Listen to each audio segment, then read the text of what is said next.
On the 8th of November 2016, Prime Minister Narendra Modi made a surprise TV appearance to announce the demonetization of 500 and 1000 rupee notes. What followed was nothing short of mayhem. Banks had never seen such large crowds at their gates, and people had never before spent so much time waiting outside banks either. While most people forgot about the ordeal, small industries and businesses that heavily relied on cash could not. The informal economy bore the maximum brunt. The shock of the decision is not likely to fade from memories anytime soon. Eventually, 58 petitions challenging the demonetization exercise reached the Supreme Court, with the hearing commencing in October of 2022. The Constitution Bench had reserved its verdict on the 7th of December. Finally, on the 2nd of January, the Apex Court upheld the demonetization decision, saying that it was an executive policy and could not be reversed. Rejecting the challenge posed by the 58 petitions to the decision, the 5-judge bench said that the government's decision-making process was not flawed. Authored by Justice B.R. Gavai, the verdict was agreed to by Justices S. Abdul Nazir, A.S. Bopanna, and V. Ramasubramaniam. The dissenting judgment was given by Justice B.V. Nagaratna, who faulted the note ban process but did not quash it. The majority said that the 52-day window provided for the exchange of demonetized currency notes with legal tenders was not unreasonable and could not be extended now. So, what did the majority judgment of the bench have to say? While delivering it, Justice Gavai said that the court could only exercise a limited judicial review in matters of economic policy. He added that there was prior consultation between the RBI and the government dating back 6 months prior to the date of the note ban announcement. Justice Gavai also said that the purpose of demonetization was proper and the exercise and time period allowed for currency exchange were not hit by the doctrine of proportionality. It was observed that during the 1978 demonetization exercise, the window of the exchange of demonetized banknotes had initially been 3 days, which was extended by another 5 days. In 2016, 52 days were given to the public. While stating that the demonetization decision did not suffer from any legal or constitutional flaws, the majority judgment also made 3 other key points. First, the central bank did not have any independent powers to extend the time period. Second, the government on its part had the authority to demonetize all series of banknotes, and this power was not limited to one series alone. And third, there was no excessive delegation of power by which the government commenced the note ban exercise through a notification in November 2016. Meanwhile, Justice Nagaratna differed with the majority judgment and said that it missed the main issue, which was that the central bank should have initiated the demonetization process and not the center.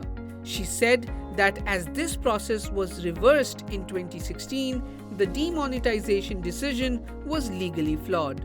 Justice Nagaratna also pointed out that there was no independent application of mind by the RBI and the policy was brought in solely by the center. However, the dissenting judge said that while the note ban process was illegal, it could not be reversed now.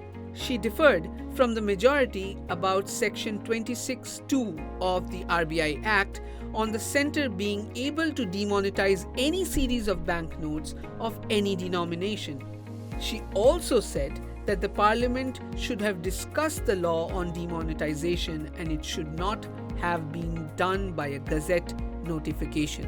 Challenging the demonetization decision, the petitioners had contended that the procedure prescribed in Section 26(2) of the RBI Act 1934 was ignored. Appearing for one of the petitioners, senior advocate P. Chidambaram also argued that under Section 26(2), the government could not demonetize all series of notes of a denomination. He had urged the apex court to read down the provision so that the expression any contained within it would be read as some.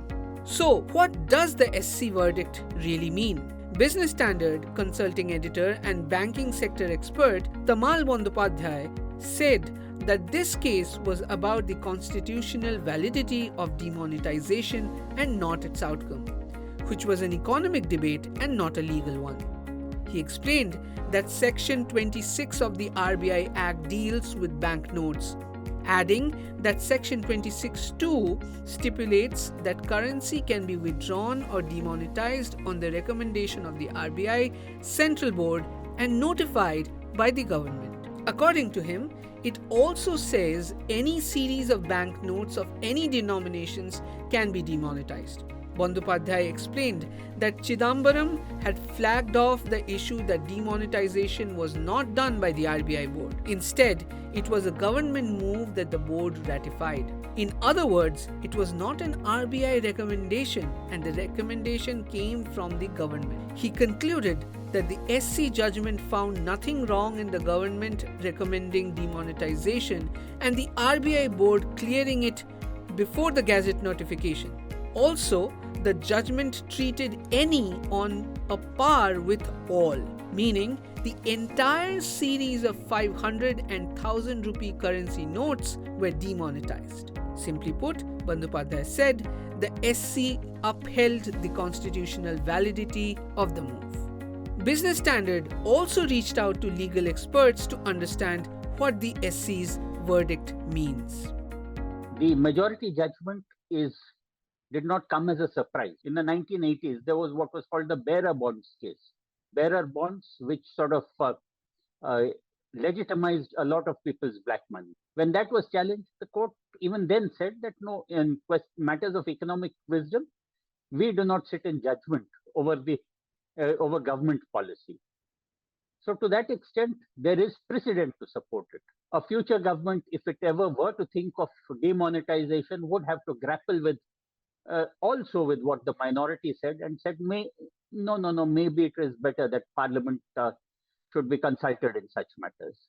It's a 4-1 and the law is well settled that the executives can exercise powers under 26(2) in the manner they have done.